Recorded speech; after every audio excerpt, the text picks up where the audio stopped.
harus melawannya secara langsung dan radikal untuk memusnahkannya seutuhnya.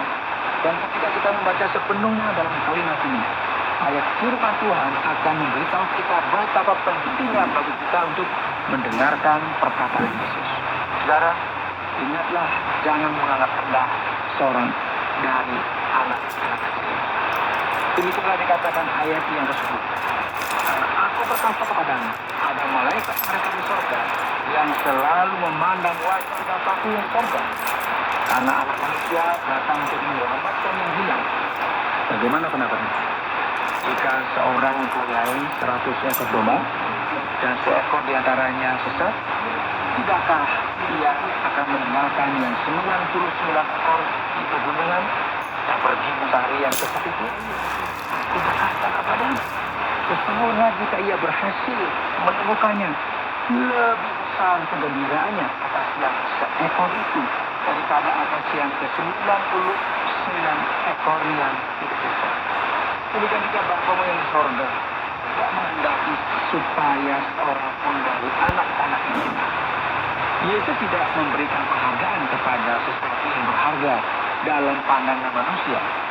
Namun Allah menghargai yang terkecil, yang disebutkan di sini sebagai anak-anak, yaitu mereka yang bertindak sebagai anak-anak, yaitu murid Yesus yang sejati.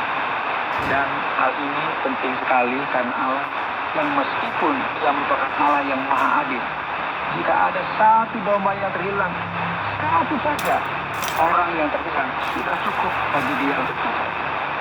Allah memiliki perhatian yang sangat khusus kepada masing-masing dombanya. Dan kerendahan hati ini yang kita telah sebutkan sebelumnya merupakan dasar dari segala sesuatu, dan ini ada dalam komunitas Kristen, dalam kumpulan umat Allah. Jika kerendahan hati yang hilang dalam hubungan, firman Tuhan akan memberikan arahan yang tepat. Dari ayat yang ke-15 sampai terusnya dikatakan, apabila saudaramu berbuat dosa, tegurlah dia di kelompok mereka. Jika ia mendengarkan nasihatmu, engkau telah mendapatkan kebaikan. Jika ia tidak mendengarkan, engkau bawalah seorang atau 2 orang lagi, supaya atas keterangan 2 atau 3 orang saksi, perkara itu tidak disaksikan. Jika ia tidak mau mendengarkan mereka, sampaikanlah soalnya kepada Tuhan. Dan jika ia tidak mau juga mendengarkan jemaat, pandanglah dia sebagai seorang yang tidak mengenal Allah atau seorang pemungut cukai. Aku berkata kepada, sesungguhnya apa yang kamu ikat di dunia ini akan terikat di surga, dan apa yang kamu lepaskan di dunia ini akan terlepas di surga.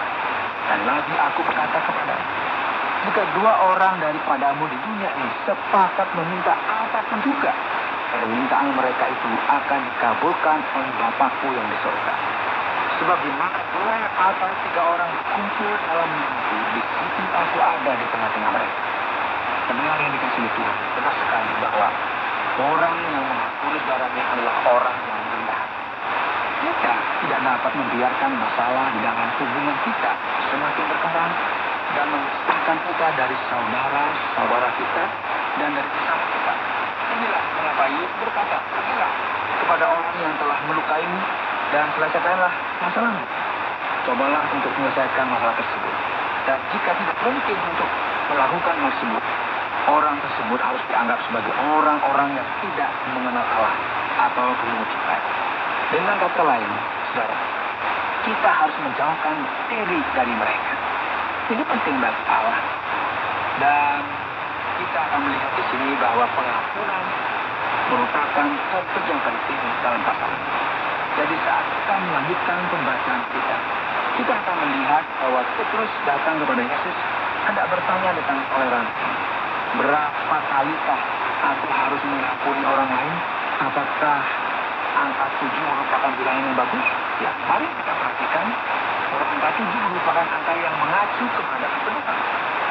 Terus kemudian menjawab dengan berkata, bukan. Aku berkata kepadamu bukan sampai 7 kali, melainkan sampai 74 kali 7 kali. Dengan kata lain, pengampunan itu seharusnya tanpa batas. Dan kitab suci akan melanjutkan pembahasan ini yang berbicara mengenai pentingnya untuk kita mengampuni. Dan Yesus kerajaan sorga bersama seorang raja yang hendak mengadakan perhitungan dengan hamba-hambanya. Setelah dia mulai mengadakan perhitungan itu, dihadapkanlah dengan seorang yang berhutang 10.000 talenta. Tapi karena orang itu tidak mampu menghitungkan, raja itu memerintahkan supaya ia dijual beserta anak istrinya dan segala miliknya untuk membayar hutang. Maka sujudlah hamba itu menyembah dia. Sabarlah kamu, segala hutangku akan tulus. Lalu tergeraklah hati raja itu oleh belas kasihan anaknya itu, sehingga ia membebaskannya dan menghapuskan hutangnya. Namun apa yang terjadi dengan kelanjutan itu, saudara? Tetapi ketika anak itu keluar, dia bertemu dengan seorang kepala yang berhutang 100 dinar kepadanya, yang jika dilakukan akan setara dengan gaji 4 bulan kerja. Yang menangkap dan cek kawannya itu katanya, bayar tahu. Maka sujudlah kawan itu dan memohon kepadanya, sabarlah dahulu, hutang itu akan dilunaskan. Tetapi ia menolak dan menyerahkan kawan itu ke dalam penjara sampai dilunaskannya hutangnya. Melihat kawan-kawan yang lain sangat sedih, menyampaikan segalanya yang terjadi kepada tuan